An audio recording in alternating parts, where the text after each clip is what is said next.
Një vit planifikim dhe rreth 100 persona të kontaktuar. Qëllimi, fitimi i 260.000 eurove. Çfarë ndodhi realisht në seancën e fundit gjyqësore ndaj Naim Murselit dhe 2 të akuzuarve të tjerë?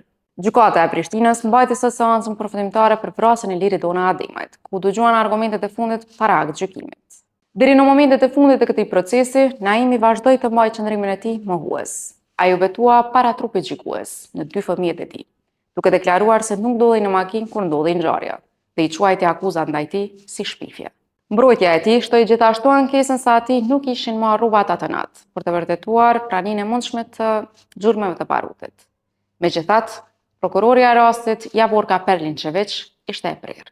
Ai e kërkoi dënimin maksimal me burgim të përjetshëm për Naim Murselin, Granit Plavën dhe Kushtrim Kokallën.